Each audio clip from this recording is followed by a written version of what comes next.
Assalamualaikum warahmatullahi wabarakatuh. Hai, kenalin, namaku Iva Dakotru Solihah dari Prodi S1 Ilmu Hukum Universitas Negeri Surabaya.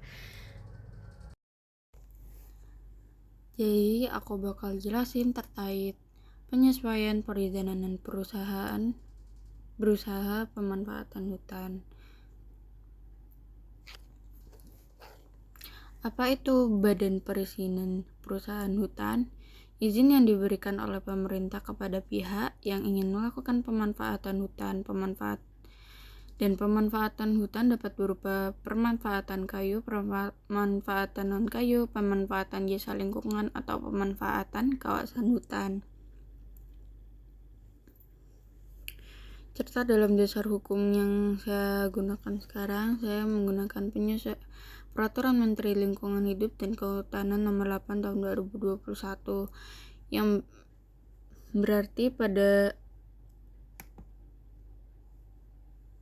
artiannya pada pasal 5 yaitu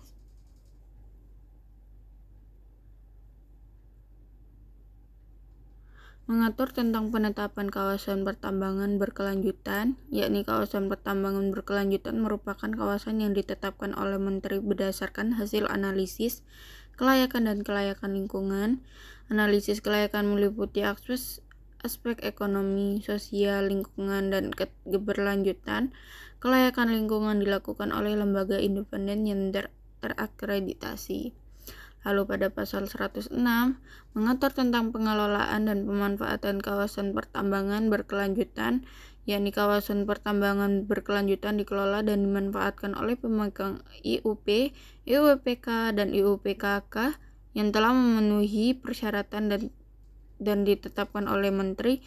Persyaratan tersebut meliputi komitmen terhadap pengelolaan dan pemanfaatan mineral dan batu bara secara berkelanjutan, kemampuan teknis dan finansial, rencana pengelolaan dan pemanfaatan, persetujuan dari masyarakat setempat, serta persetujuan dari pemerintah daerah dan pemenuhan ketentuan peraturan perundang-undangan lainnya. Pemegang IUP, IUP, dan IUPKK wajib menyusun rencana pengelolaan dan pemanfaatan mineral dan batu bara secara berkelanjutan. Rencana tersebut harus memuat tujuan dan sasaran, strategi dan kebijakan, indikator kinerja, rencana aksi, dan rencana pemantauan dan evaluasi. Lalu pada pasal 107 dijelaskan mengenai mengatur tentang pengawasan terhadap pengelolaan dan pemanfaatan kawasan pertambangan berkelanjutan. Pengawasan dilakukan oleh pemerintah pusat dan pemerintah daerah. Dalam melakukan pengawasan, pemerintah pusat dan pemerintah daerah dapat melibatkan masyarakat. Pengawasan bertujuan untuk memastikan bahwa pengelolaan dan pemanfaatan mineral dan batu bara di kawasan pertambangan berkelanjutan dilakukan secara berkelanjutan. Dan penerapan kawasan pertambangan berkelanjutan merupakan salah satu upaya pemerintah untuk mendorong pengelolaan dan pemanfaatan mineral dan batu bara secara berkelanjutan. Kawasan ini termasuk dalam pertambangan berkelanjutan diharapkan dapat memberikan manfaat ekonomi, sosial, lingkungan, dan berkelanjutan bagi Indonesia. Lalu di sini ada pencantuman dalam proses penyesuaian izin usaha definitif menjadi PBPH yang termasuk tidak berdampak pada penambahan jangka waktu, karena ada dua jenis, yang satunya ada yang berdampak dan ini yang tidak berdampak.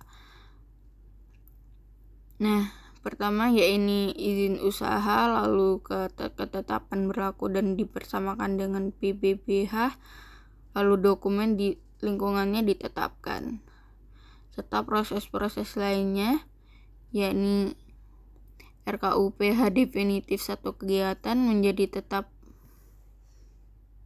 berlaku sampai dengan berakhirnya periode rencana kerja. Hal ini dapat menambah kegiatan multiusaha seperti usulan revisi RKUPH, lalu penyesuaian adendum ke dokumen lingkungan, lalu menjadilah AMDAL atau UKL-UPL. Lalu adapun persetujuan revisi RKUPH yang bisa menjadi multiusaha yang sebelumnya menjadi arahan perbaikan RKUPH, lalu dari arah tidak berdampak penambahan jangka waktu.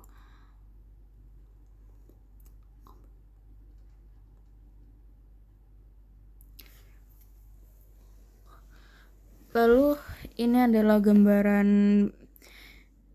penyesuaian izin usaha definitif menjadi PBPH bertambah penambahan jangka waktu. Perbedaannya ada pada di RKUPH tadi.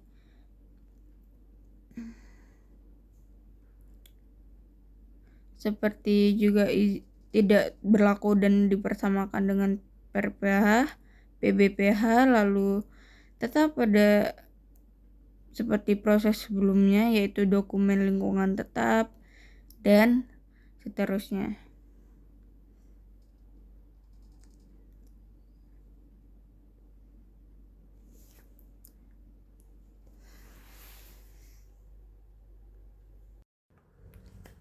Dan sekian dari video saya. Wassalamualaikum warahmatullahi wabarakatuh. Bye bye.